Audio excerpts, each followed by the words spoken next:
我在伊拉克街头发现了一种很特别的商店，他们经营的并不是伊拉克普通百姓们日常生活中的必需品，但是这种类型的商店在伊拉克街头却非常常见。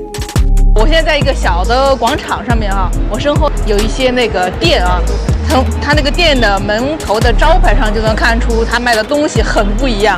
它这些招牌上有很多的就是全副武装的士兵，有的是扛着枪啊，有的是穿着装备。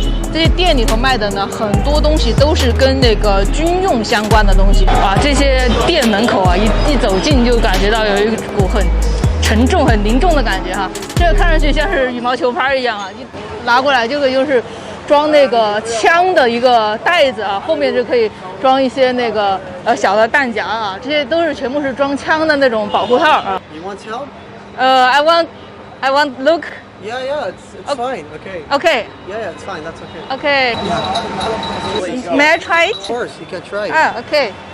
这个看上去很复杂，有很多个口袋，里面可以装很多的弹夹。我在路上看到很多那个在路口把守的那些士兵们，他们穿的就是这种。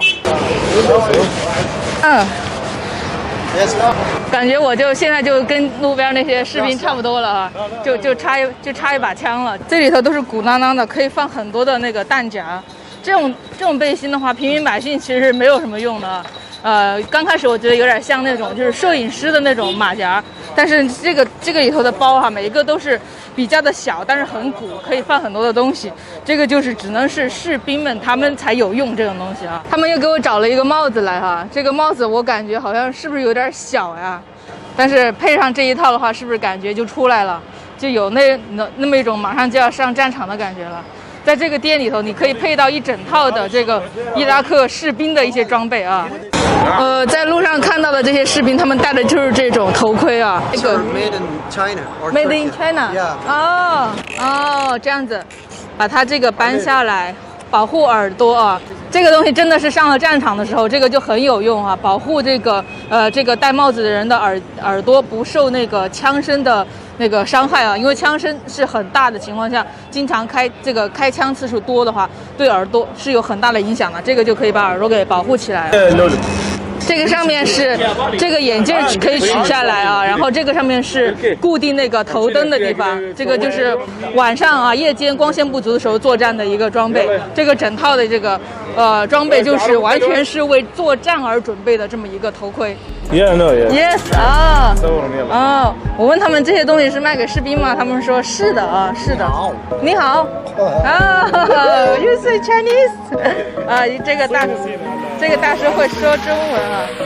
China, yes, yes。在伊拉克街头看到的士兵有着不同的工作性质，有的是有编制的正式工，有的是临时工。伊拉克目前安全形势依旧不乐观，导致临时工士兵的数量非常庞大，所以街头这些军用品店就应运而生了。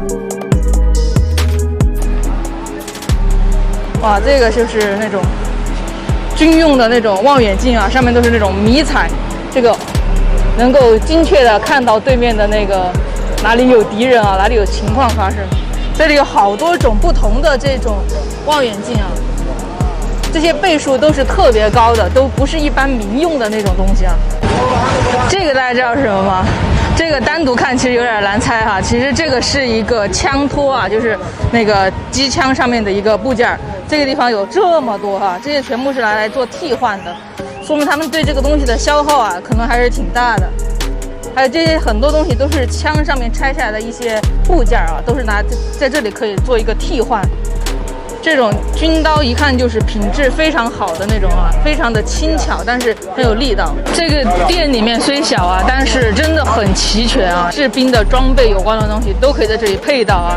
像这个就是正儿八经的这个弹夹啊，看这个都是真的啊，它不是说是一些军事迷买来玩的东西，这都是真的啊，真的。这就是枪械的一个保养清洁剂，一打开就可以进行擦洗啊，擦拭一下。